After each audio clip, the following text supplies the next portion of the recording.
Ganda talaga nitong... Ano na to? Ay!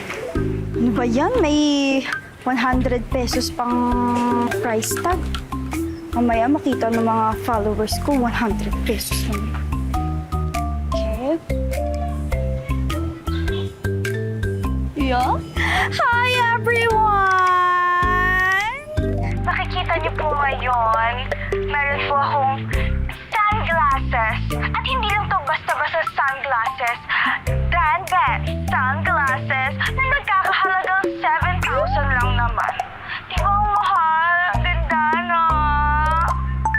Wait. Ano to?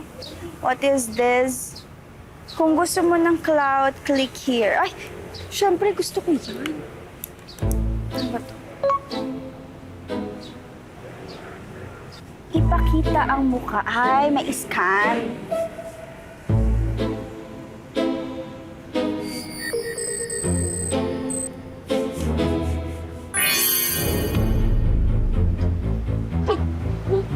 Teka, bakit parang may filter to?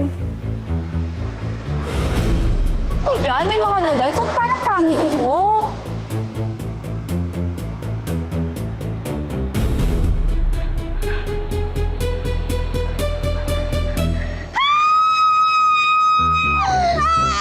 Oh my God!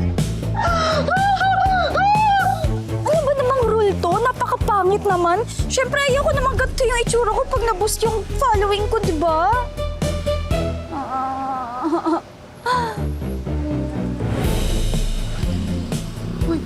Si ano ba yun? Si Malditang Veronica ba yun? Oo nga, no. Pero, bakit parang mukhang halimaw? Hoy! Sinong tinatawag niyong halimaw, ha? Kala mo naman, hiyang-hiya naman ako sa inyong dalawa, no? Kahit ganito ang test ko, mas mukha pa rin akong tao kaysa sa inyo. Hay nako, pantay-pantay na lang tayo ngayon, no? Wala ka nang may pagmamalaki sa amin ngayon. Ha? Anong walang mapagmamalaki?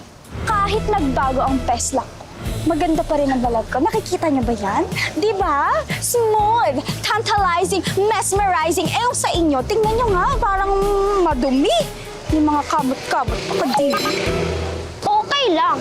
At least kami, nagpapakatotoo at hindi naggaganda-gandahan. Ikaw, te, tanggap-tanggap rin. Baka kayo kailangan tumanggap na kahit anong gawing pagpapapangit sa akin, hindi niyo pa rin magpapantayan ng level ko. Oh, ano? Tsakanis pa rin kayo. Mas tsaka pa rin sa akin kahit kumamot Tara ako. na nga. Honey? Huwag na tayo magaksaya ng panahon dito. Hala! Hoy! May mali at... 90 points na lang ako! Ano ang gagawin ko? Oh, Veronica, anong ginagawa mo dyan? Diyos Mariusa, paano nangyari sa mukha mo? Hindi ko alam kung paano ko i-explain o ipapaliwanag na kailangan ko ng tulong mo. Anak, anong gagawin ko? Anong kailangan mong tulong?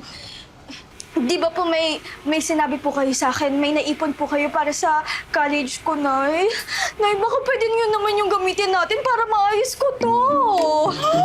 Naku, anak, hindi pa pwede. Itinatabi ko yung para sa kolehiyo mo. Eh ano naman magiging silbi ng college na yan kung ang pangit ng itsura ko, di ba?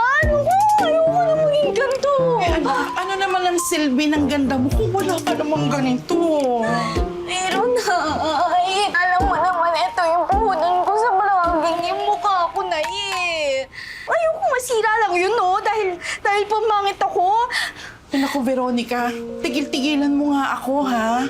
At saka, kung iyan lang ang magiging paraan para tumigil ka dyan sa vlog-vlog mo, mas gugustuhin ko pa. Bala ka nga! Saan ka pupunta? Veronica!